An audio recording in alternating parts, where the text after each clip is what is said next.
Hey everybody, welcome to the Film Mavericks show. My name is Jordan Bunch and today I am with the Lumix S1. Obviously a lot of the questions around this camera have centered around its low light capabilities.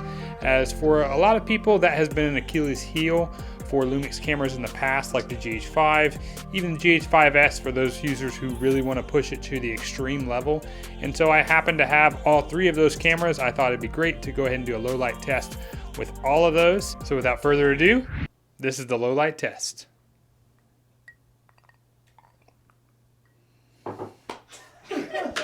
That's the one.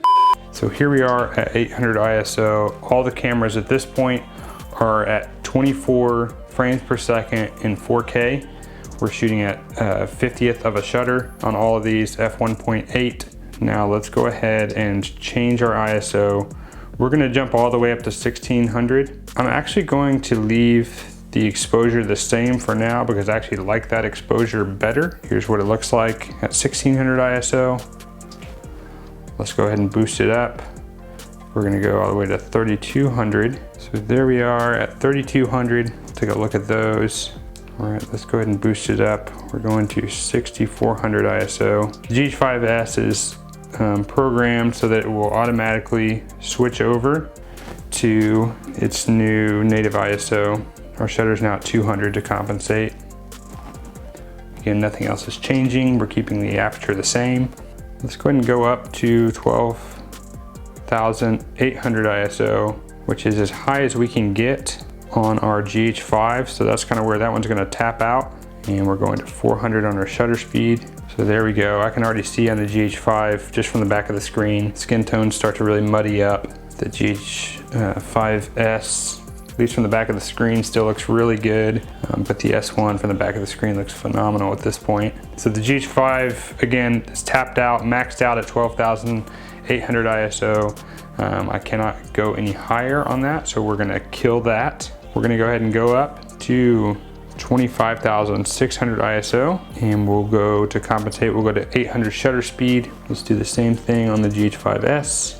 Okay, so there's a look at these two cameras running at 25,600 ISO. Let's go a little bit slower stops next. Let's just go to 32,000 ISO with a 1,000 shutter. Take a look at those. At least on the screen, the GH5s is starting to look kind of muddy in those skin tones. Back of the screen still looks pretty stinking awesome on the S1. Let's go ahead and go to 4,000. Crank our shutter up another third of a stop. Yeah, I'm definitely telling at this point that the GH5s, what I'm seeing on the back of the camera, I definitely would not use that. And let's go to 51,200 here. Again, crank our shutter once more, and let's do that on the S1 as well. I think I'm gonna tweak our shutter a little bit because I just wanna see what it does. If I brighten up their skin a little bit, it does look a little bit muddy on his skin, so I'm wondering if I bring my shutter down to brighten up his skin a little bit, if that helps us out. We'll do the same thing on both. So I've got a 1,000 shutter now on both. Still looks pretty muddy on the GH5s. What I'm seeing on the screen actually looks pretty impressive on the S1. We'll see once we get it on the big screen. I'm gonna play with that shutter a little bit more, just to see if we go kind of bright on him. So we're at 800 shutter now, and let's see what that does for him. I think it looks pretty stinking good actually. Maybe it's the shadows that kind of look a little bit muddier. So here's at 64,000 ISO. I know I've already lost what's usable over here on the GH5s, but just for comparison's sake. And I'm gonna do my same shutter trick on both. I'm gonna have them a little bit brighter than normal, just to take a look and see. All right, we're gonna go up a third of a stop. We'll match our shutter on it, so we're now at 80,000 ISO. Again, on the small screen, it looks really good. We are at 102,400 ISO. It does start to look a little bit muddy on the S1 on the screen here. It looks pretty terrible on the GH5s at this point. Let's go up another third of a stop. Yeah, it's looking really bad on the GH5s now. Not looking great on the S1 at this point either. If this was being viewed on an iPhone, it would still totally be usable, but definitely not on the GH5s. We're at 160,000 and he's starting to look like a Hulk on the GH5s. But it does look like the color's still holding up from what I can see on the S1. Maybe he's just a tad green, but not nearly like the other camera. Okay, so here's our max 204,800 ISO. It's definitely looking muddier here, something you're probably not gonna use unless you get into a really tough situation.